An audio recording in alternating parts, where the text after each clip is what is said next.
छठा अध्याय। श्री भगवान बोले, जो पुरुष कर्म फल का आश्रय न लेकर करने योग्य कर्म करता है वह सन्यासी तथा योगी है। केवल अग्नि का त्याग करने वाला सन्यासी नहीं है, केवल क्रियाओं का त्याग करने वाला योगी नहीं है। हे अर्जुन, जिसको सन्यास ऐसा कहते हैं उसी को तू योग जान, क्योंकि संकल्पों का त्याग न करने वाला कोई भी पुरुष योगी नहीं होता। योग में आरूढ़ होने की इच्छा वाले मननशील पुरुष के लिए योग की प्राप्ति में निष्काम भाव से कर्म करना ही हेतु कहा जाता है, और योगारूढ़ हो जाने पर उस योगारूढ़ पुरुष का जो सर्व संकल्पों का अभाव है वही कल्याण में हेतु कहा जाता है। जिस काल में ना तो इंद्रियों के भोगों में ना कर्मों में ही आसक्त होता है, उस काल में सर्व संकल्पों का त्यागी पुरुष योगारूढ़ कहा जाता है। अपने द्वारा अपना संसार समुद्र से उद्धार करें, अपने को अधोगति में ना डालें, क्योंकि यह मनुष्य आप ही तो अपना मित्र है, आप ही अपना शत्रु है। जिस जीवात्मा द्वारा मन और इंद्रियों सहित शरीर जीता हुआ है, उस जीवात्मा का तो वह आप ही मित्र है। जिसके द्वारा मन तथा इंद्रियों सहित शरीर नहीं जीता गया है, उसके लिए वह आप ही शत्रु के सदृश शत्रुता में बरतता है।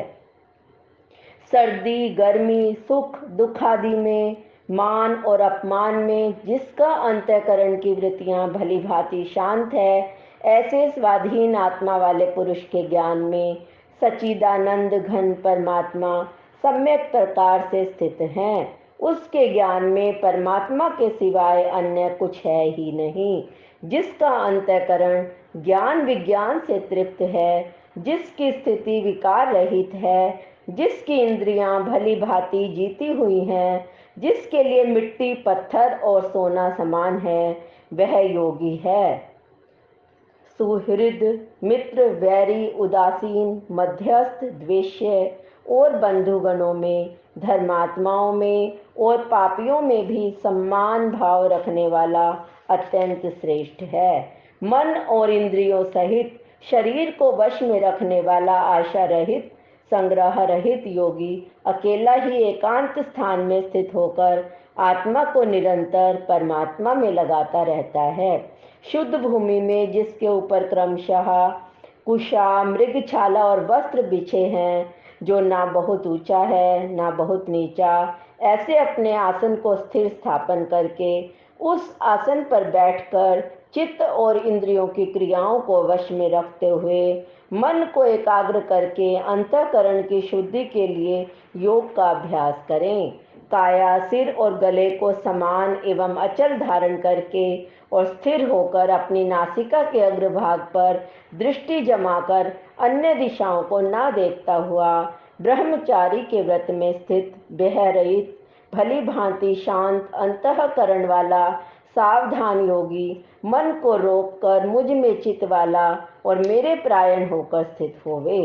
वश में किए हुए मन वाला योगी इस प्रकार आत्मा को निरंतर मुझ परमेश्वर के स्वरूप में लगाता हुआ मुझ में रहने वाली परमानंद को पराकाष्ठा रूप शांति को प्राप्त होता है। हे अर्जुन, यह योग ना तो बहुत खाने वाले का, ना बिल्कुल ना खाने वाले का, ना बहुत शयन करने के स्वभाव वाले का और ना सदा जागने वाले का ही सिद्ध होता है।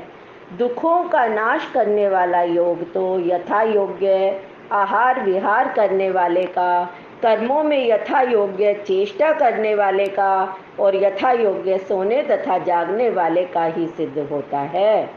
अत्यंत वश में किया हुआ चित्त जिस काल में परमात्मा में ही भली भांति स्थित हो जाता है, उस काल में संपूर्ण भोगों से स्पृहा रहित पुरुष योग युक्त है, ऐसा कहा जाता है। जिस प्रकार वायु रहित स्थान में स्थित दीपक चलायमान नहीं होता, वैसे ही उपमा परमात्मा के ध्यान में लगे हुए योगी के जीते हुए चित्त की कही गई है। योग के अभ्यास से निरुद्ध चित्त जिस अवस्था में उपराम हो जाता है, जिस अवस्था में परमात्मा के ध्यान से शुद्ध हुई सूक्ष्म बुद्धि द्वारा परमात्मा को साक्षात करता हुआ सच्चिदानंद घन परमात्मा में ही संतुष्ट रहता है।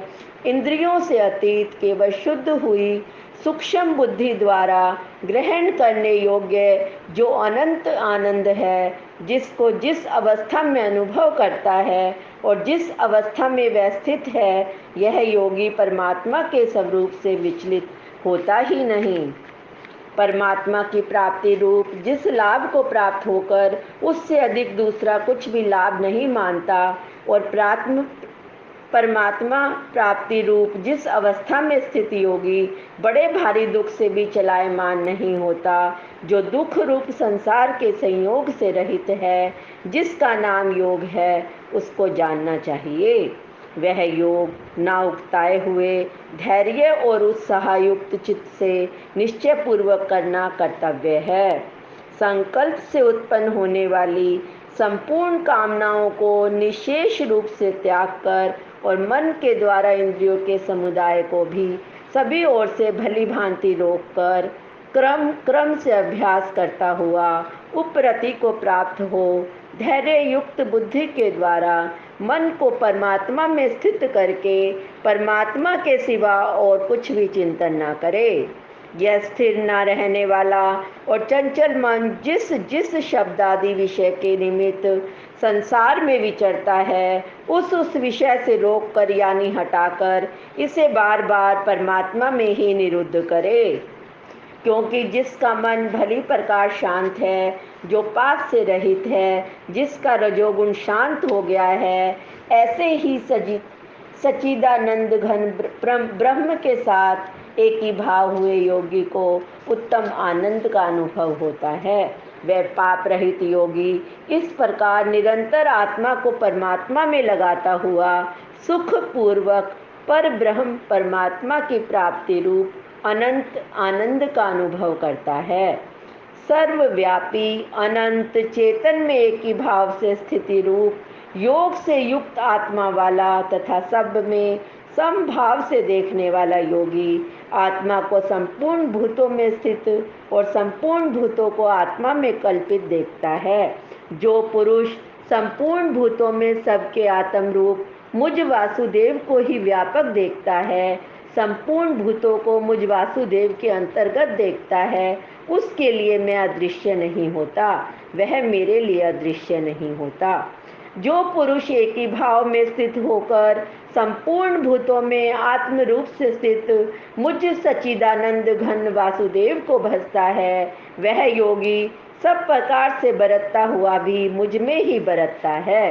हे अर्जुन, जो योगी अपनी भांति संपूर्ण भूतों में सम देखता है, सुख अथवा दुख को भी सब में सम देखता है, वह योगी परम श्रेष्ठ माना गया है। अर्जुन बोले, हे मधुसूदन, जो यह योग आपने समभाव से कहा, मन के चंचल होने से मैं इसकी नित्य स्थिति को नहीं देखता हूँ, क्योंकि हे श्री कृष्ण, यह मन बड़ा चंचल है, प्रमथन स्वभाव वाला, बड़ा दृढ़ और बलवान है, इसलिए उसका वश में करना मैं वायु को रोकने की भांति अत्यंत दुष्कर मानता हूँ।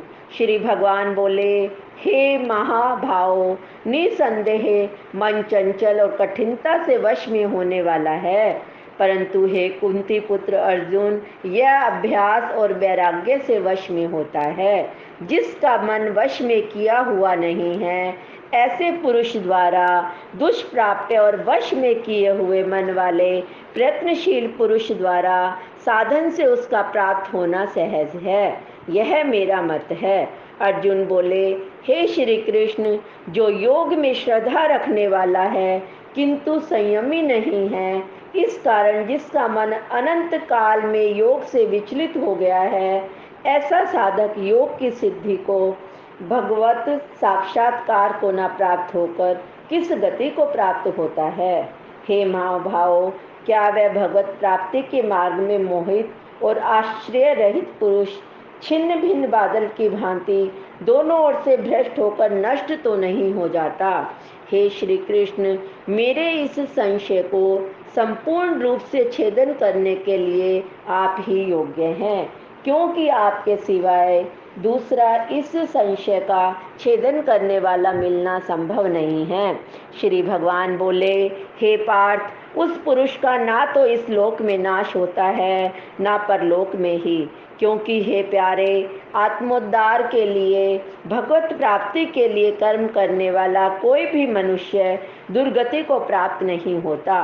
योग भ्रष्ट पुरुष पुण्यवानों के लोकों को अर्थात स्वर्ग आदि उत्तम लोकों को प्राप्त होकर उनमें बहुत वर्षों तक निवास करके फिर शुद्ध आचरण वाले श्रीमान पुरुषों के घर में जन्म लेता है। वैराग्यवान पुरुष उन लोकों में न जाकर ज्ञानवान योगियों के ही कुल में जन्म लेता है, परंतु इस प्रकार जो यह जन्म सो संसार में निसंदेह अत्यंत दुर्लभ है। वहाँ उस पहले शरीर में संग्रह किए हुए बुद्धि संयोग को समबुद्धि रूप योग के संस्कारों को अनायास ही प्राप्त हो जाता है। हे कुरुनंदन, उसके प्रभाव से वह फिर परमात्मा की प्राप्ति रूप सिद्धि के लिए पहले से भी बढ़कर प्रयत्न करता है। वह श्रीमानों के घर में जन्म लेने वाला योग भ्रष्ट प्राधीन हुआ भी उस पहले के अभ्यास से ही निसंदेह भगवान की ओर आकर्षित किया जाता है। समबुद्धि रूप योग का जिज्ञासु भी वेद में कहे हुए सकाम कर्मों के फल को उल्लंघन कर जाता है, परंतु प्रयत्न पूर्वक अभ्यास करने वाला योगी तो पिछले अनेक जन्मों के संस्कार बल से इसी जन्म में संसिद्ध होकर संपूर्ण पापों से रहित हो फिर तत्काल ही परम गति को प्राप्त हो जाता है। योगी तपस्वियों से श्रेष्ठ है, शास्त्र ज्ञानियों से भी श्रेष्ठ माना गया है, सकाम कर्म करने वालों से भी योगी श्रेष्ठ है। इसलिए हे अर्जुन, तू योगी हो। संपूर्ण योगियों में भी जो श्रद्धावान योगी मुझ में लगे हुए अंतरात्मा से मुझको निरंतर भजता है, वह योगी मुझे परम श्रेष्ठ मान्य है। इति श्री गीता का 6वां अध्याय संपूर्ण हुआ।